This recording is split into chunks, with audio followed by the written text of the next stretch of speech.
Welcome back to Crossways, everyone. I'm Steph Houghton. I am with my favourite, Ian Wright. How you doing? You're Steph, happy today? You know what? It's been a very good few days with football. Mm-hmm. You know, a very good few days. Obviously, Arsenal beating West Ham under that controversial.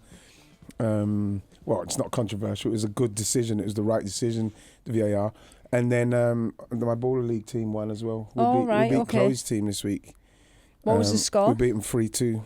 Was it a good game? I thought that we played pretty well. I thought they were going to do a lot more because they've got a couple of individual players that are quite good, but like we kind of like quieten them. But like, yeah, it's been a really good few days because obviously things look like it's on the right path in respect of trying to finish. You can this smile season. And get happy.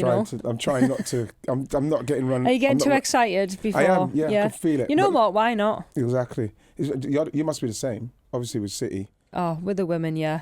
How great are those women? Yeah, they're amazing. But we'll come on to that. Shall we start with FA Cup semi-final weekend? Yeah. Wow, it's a good weekend. Great weekend for comebacks. Chelsea v City.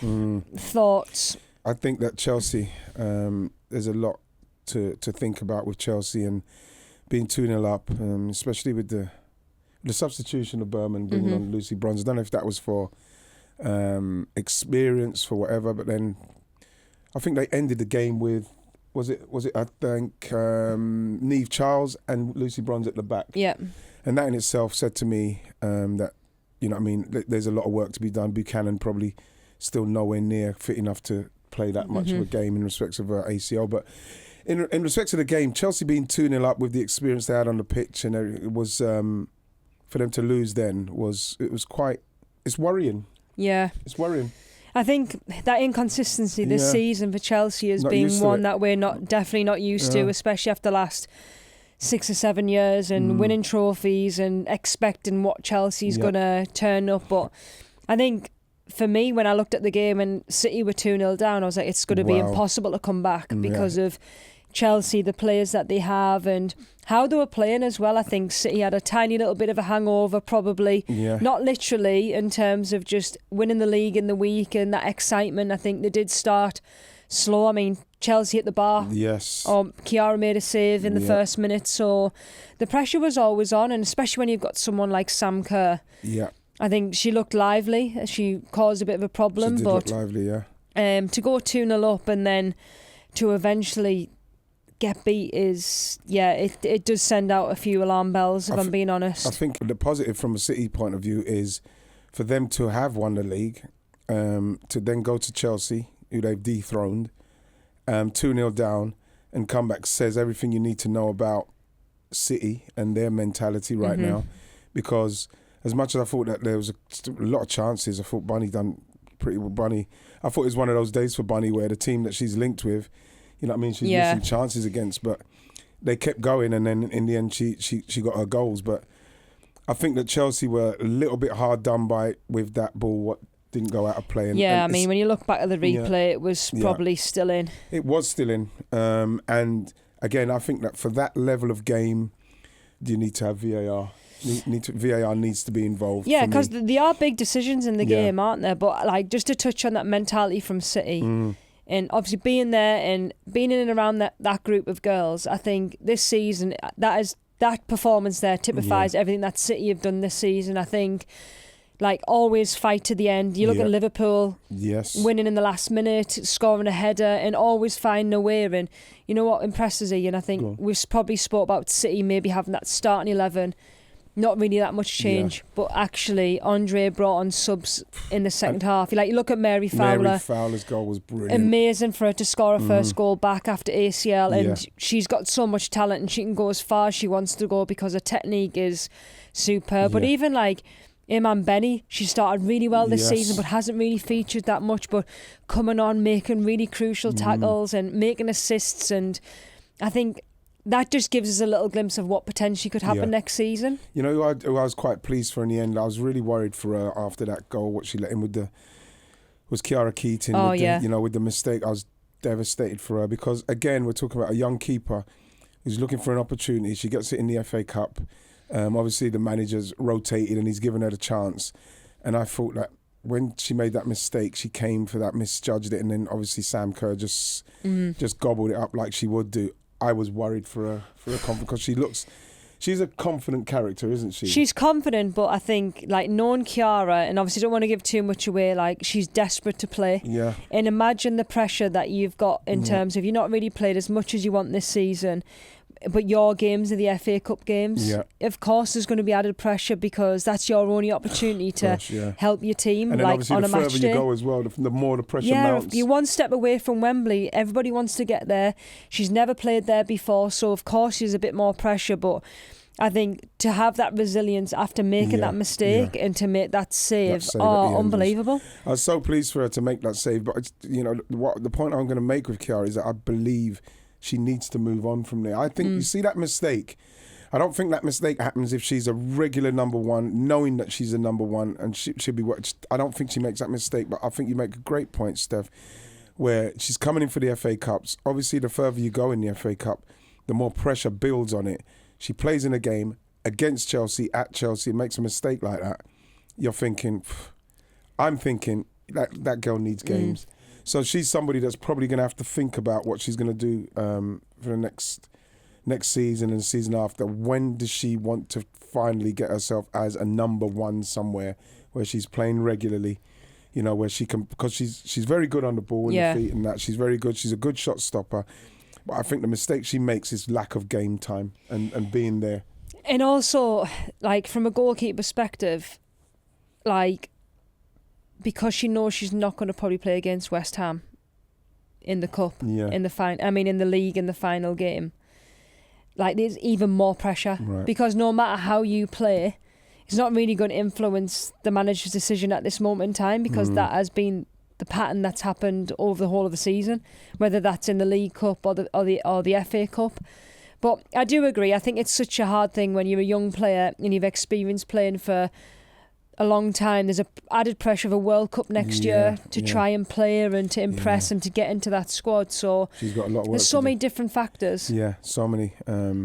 Hopefully something happens for her. If she's got a management team around her, they'll be speaking about the next move, because I think that we've got a great keeper in the making with her. I'm not saying that she's going to be the greatest ever goalkeeper, but I think that she's more than capable with the ability I've seen display up to this point in going somewhere and being a number one, getting that confidence, and then see where that takes her. But with Chelsea, when you look at Chelsea and the way it's finished for them this season, winning one trophy out of the four at the start of the season, you probably have Chelsea as favourite to be amongst all four of them. There's a lot that's got to happen at Chelsea for me. I think they need some players. Even a potential of finishing third. Yes. Yeah, I think they need a right wing back. I think they need a right wing back, left back. I think they need a centre back as well, obviously. Because the amount of players that's going to be leaving, like Sam's leaving, right? Yeah, she's linked to be Ramirez when she comes back from her injury. Is she going to stay? Aggie Beaver-Jones is out of contract. And then you look, and so you can see the link with someone like Bunny Shaw. This is why Man City, especially what she done, where it wasn't Bunny's greatest game, but she done what she does. She gets half chances. That first goal, that's why I was quite interested why Lucy obviously came on at centre half, because it's totally different. Do you think she thought that it's the physicality of Bunny, maybe? But Ian, you can't compete with her. No one. There's not many defenders where I've thought you've had a good game against Bunny, because even though she's probably had a bit of a not as good as a game as she's had all season, but she's still able to produce two goals. And basically because of her strength and her ability to get up and head the ball, or even the first one, she's got her back to the goal. Yeah, brilliant goal. That's just awareness, just knowing where the goal is. Awareness to where the goal is. And again, this is why Man City, it's obvious why Chelsea will want her with someone like Sam Kerr leaving. You want a big name and for me, the best number 9 in the world at the moment in Bunny Shaw. That's what you want to replace her. This is why I'm feeling like City. The actual contract talks and Chelsea linking and putting it in the ether shouldn't even have happened in the first place, because City should have sat her down and found out exactly what she wants, because she's not only I know she's 30 now, right? But she's going to attract players to the club. You're going to want to play in that team with Bunny Shaw. You're in the Champions League next season. You're going to need the best striker in the world to be there with you. City should not, whatever's going on, there should be no stalling on this. This should be done and dusted so she can go and have her summer, relax and come back to go for everything with City next season. I think that the more they drag their feet and give her no opportunity, no choice, I should say, the more it's a chance that Bunny might have to. They might force her away simply because they're not making the right offer for somebody of that stature. It's so like, obviously it's kind of bittersweet, isn't it? Because the girls win the league on Wednesday. Everybody's like absolutely buzzing. Rightly so, they've been by far the best team in the league this season. Consistent, really, really kind of just found a way to win. And like you have got the likes of Bunny Shaw that's able to help you win games. Yeah. But then the next day that story comes out and it's just so frustrating. I think for someone that's been involved, this has been a little bit of a pattern that we've had over the last 10 to 13 years, of that we get to a point where we're winning and we're winning trophies and we're competing at the highest, and then we lose key players. Yeah. And like we said this in the pod a few weeks ago, I think for me the team needs to be revolved around the likes of Bunny Shaw, Lauren Hemp, Yui Hasagawa and Alex Greenwood. I think Mary that Fowler, spine, people like that, that spine that can compete with anybody. Yeah. And in terms of, I don't think it knocks where City want to go, but in terms of from a fans kind of point of view, it's so frustrating. They'll be so dominant, you mentioned Carolyn and to a rival as well. Yeah. It's not as if she's going to go to La Liga and go and play for whoever it might be. You're actually going to go to your nearest rival, who we've just tried to stop for 10 years. Yeah, just give her the money, give her what she wants, and start it off because then you're going to be able to, once Bunny's done her bit, think good luck to City going on, maybe win the Champions League, win the WSL again, but then at some stage she'll move on, and then the person she'll attract to the club will be a top name because of what she'll have achieved at Manchester City.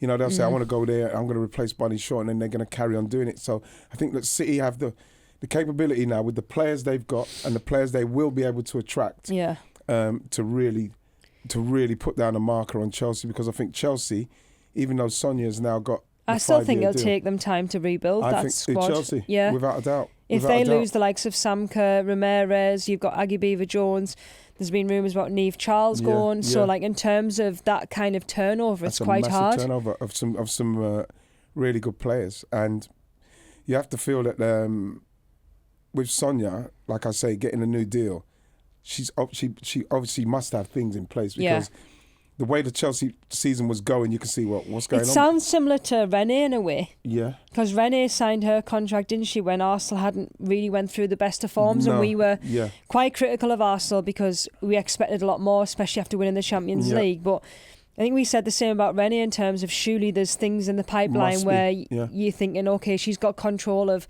who's coming in, who's going out, and it seems that similar to that in terms of Sonia and Chelsea. Well, the thing with the thing with Chelsea though is that this is the first time, Paul Green, they've moved on. Massive it's been miss. a massive miss for them. This is their first summer or transfer window without someone like him. So you're feeling like the fact that she got the 5-year deal, there must be things in place where Paul Green's replaced, she knows who's coming, and they're going to come and then they're going to hit the ground running, because if that's not what's going to happen, then Chelsea, I think they're going to have the season where you're expecting a high level from it, and they won't have it because they won't have the players to do it, and they won't be able to attract those players. Yeah, I think that was probably the difference in terms of on Sunday, in terms of the game, and City reaching another FA Cup final, which is an amazing end to a season. It'd be brilliant to win the WSL and to then get to a final against Brighton. I think that'll be a special final. I think when I watched Brighton against Liverpool, it was a good game. Another comeback as well. Something, like we've said, with Gareth Taylor going to Liverpool, things are going to happen for them. Obviously, they stay clear of relegation in the end. We always thought that was going to happen simply because of who the manager was, and he'll be able to take them out of that. But then we wanted to see what kind of investment's going to be in the squad, and I think that's slowly happening. But for them to go 2-0 up against a Brighton side where you're thinking, who have never been to the FA Cup, you're thinking, this game's done, especially the way I watched the game and watched the highlights again. The Liverpool looked good, they looked very strong, and then bam, it all just fell apart. But then again, Brighton didn't give up. No, and I think that is a theme that we've seen from Brighton this season is, think the difference with Brighton, I think they've always had a good style with the manager that's in, but I think they haven't really had that little bit of quality. And now you look at Fran Kirby. Yes. We know what quality Fran brings. Yep. But even Madison Haley, she's a handful. Yes. But I've been so impressed with her this. Yes, Seike, who we've mentioned a few years ago on the pod now, is one to watch. You know what it is as well, Steph, is that when it went 2-0 down, and then you mentioned those players there, and the quality of those players, you did always feel like if they can get one, yeah, you know what I mean? You feel like they can. It was good timing on the first one as well, because Liverpool had just scored the second. Yes. And Liverpool have been bad on corners this season. Every time I watch them defend a corner, I'm like, apart from when they played against City, they were brilliant on corners. But every other game, they've been, very vulnerable. And then Brighton go and score. They scored, and even the goal, it seemed like a very easy goal. Went the cross, and she just like towered above it, headed it in. And the last goal was a really good reaction in the box and a good finish. What a finish, by the way. Brilliant finish, because when you see it, you think, oh, she's just blasted it in the goal. When you look at it from behind the goal, she's launched it into the side net, and it was no chance. And, it was fitting because what happened was they pushed them and the quality started to show. Fran started to get more and more in the game, getting the winger involved more in the game. They were afraid of the ball coming in the box because of Haley, and then you could see Liverpool kind of like backing, and then in the end, they got the winner and deservedly so. Yeah, without a doubt. And even before, when Liverpool went 2-0 up, Brighton had chances. Yeah. I think in terms of getting down the sides of Liverpool's centre-halves with the players that they have who were able to dribble and to drive into space, I think that caused Liverpool to then drop off a little bit, which suited Brighton a little bit more. Yeah. But yeah, I just like the way that Brighton play. And you know what? They've caused some big upsets this season in terms of, especially the last few weeks, they've had a big impact on the league. What do you think for the final? Because obviously we haven't even mentioned Vivianne Miedema. Her 10 assists, I think 10 goals, 5 assists. Even if Bunny did go, obviously you've got an instant replacement in someone like Vivianne Miedema, but you do want to keep them both there. 100%. You know what I mean? I think she started to show the Miedema kind of quality a lot in many occasions, on many occasions, I should say, this season.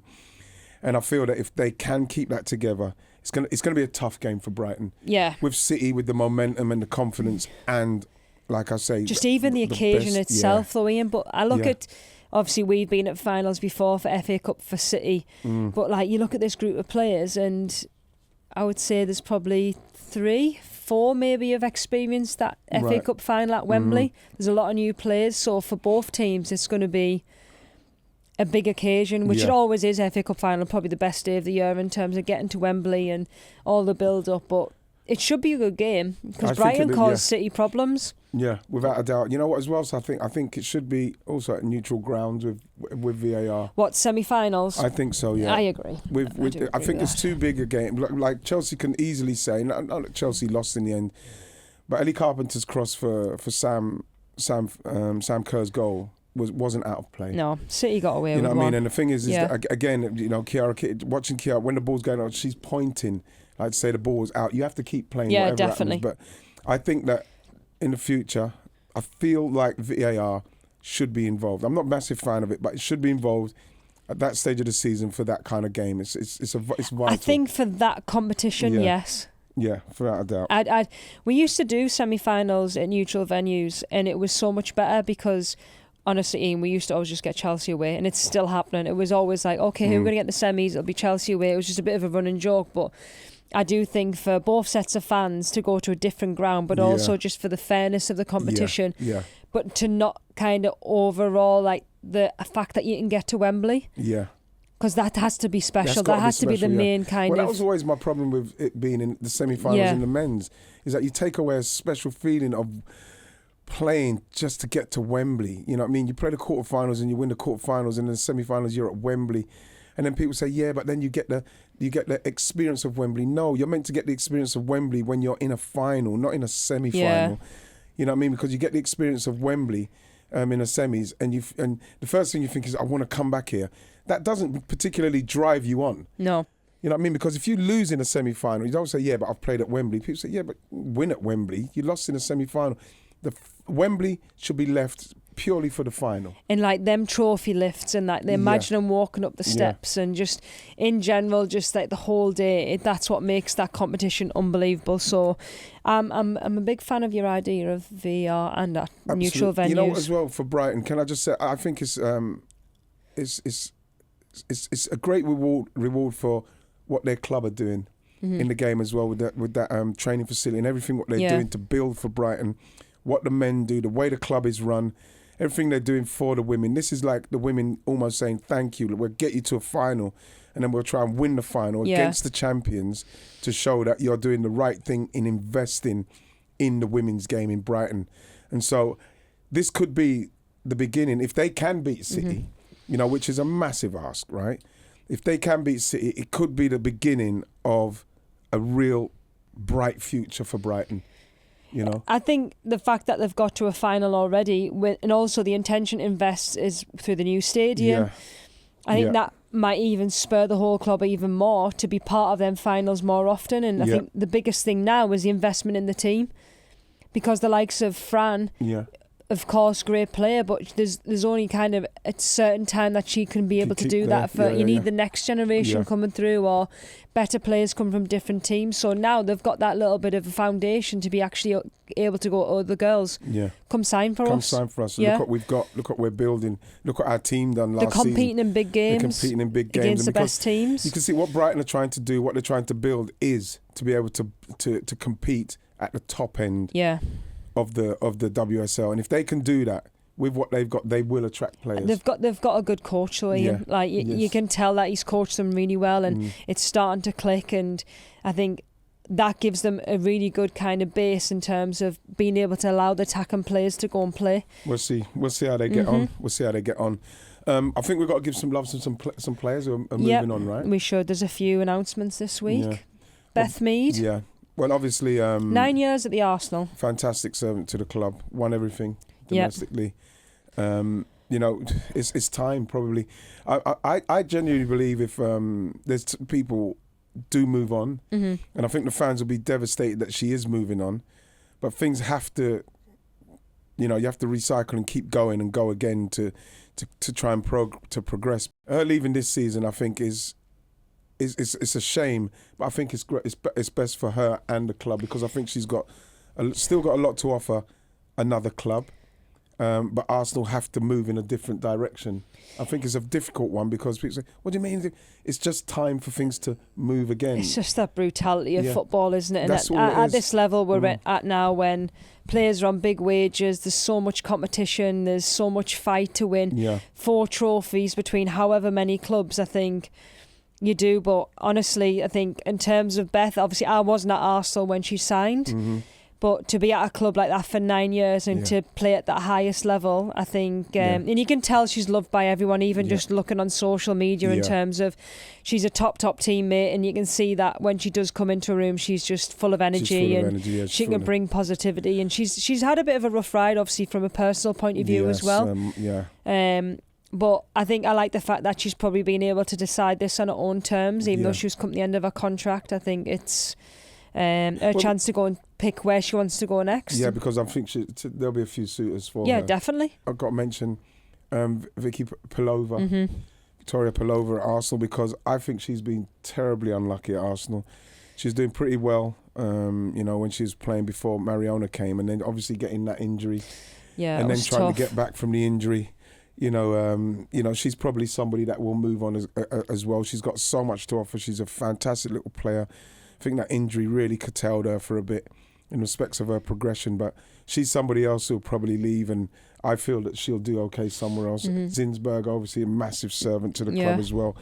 She's leaving as well, but like I do feel for Victoria Pelova a little bit, because she's been unlucky for me. She had so much potential, didn't she? And then just the timing was never right for her.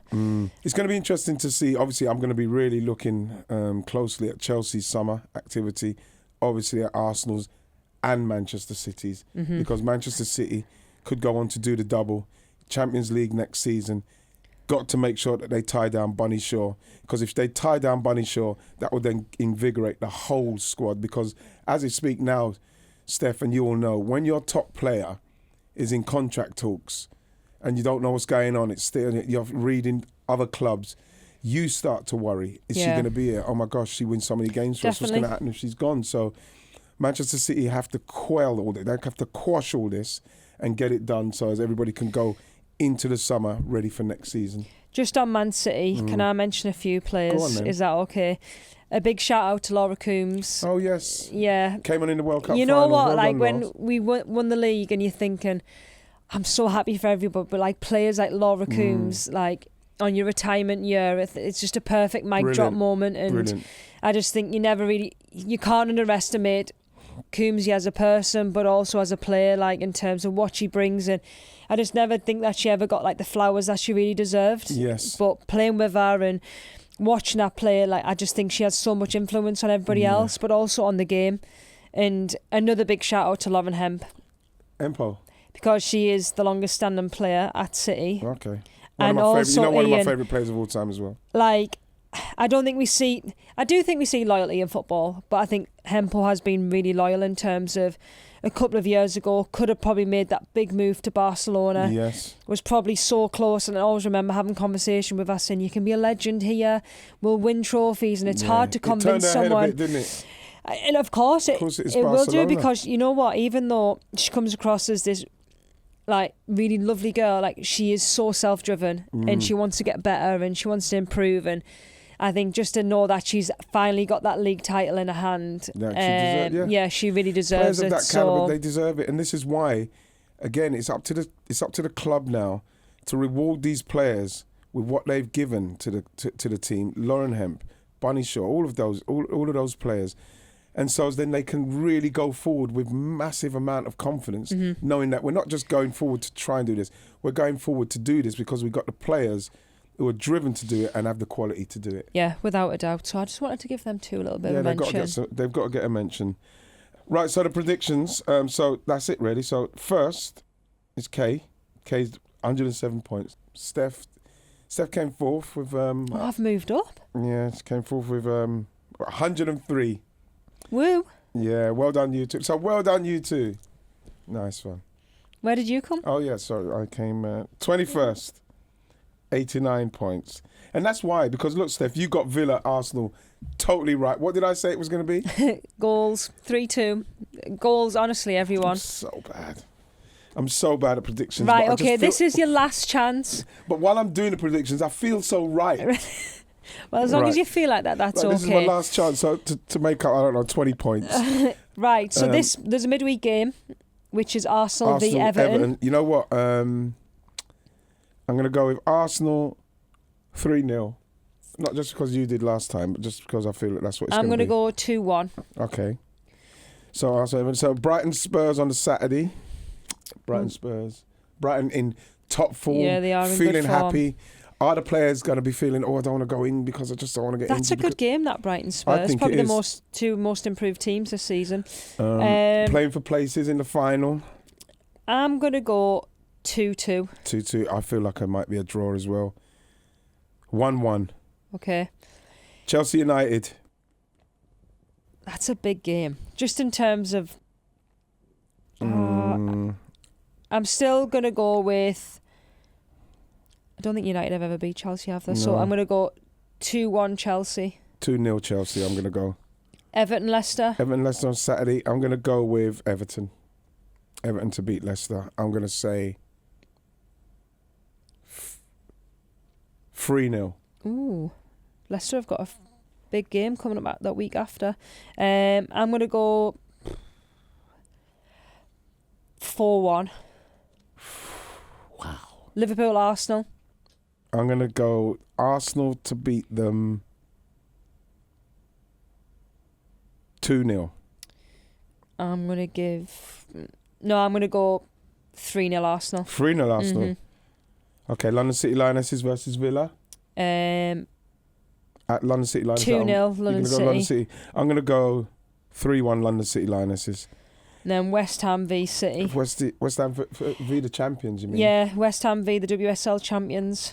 26. Okay. Your face. I have to say as much because it might not happen again. City 3-0. I'm doing too many 3-0s. 3-1. I'll give West Ham a go. I'm going to go 2-0 City. 2-0 City. Yeah. Next week we do have the playoff to predict. So Charlton v Leicester, which will be a good game. I'm really looking forward to that. Yeah. So that's it. So I'll see you next week. I enjoyed that. Thank you. Yeah, it's nice. Oh yeah, in the next episode we've got a very special guest for you guys. Annabelle Blanchard's coming onto the show. I'm so pleased. You know, obviously Palace getting promotion. She's one of the main reasons they did that. She's a player that I really, really liked in the season where they unfortunately went down. But she's going to be coming on, so look out for that. Can't wait. And then we'll be back. Yeah, we will be. So take it easy, everybody. Thanks, guys. Bye.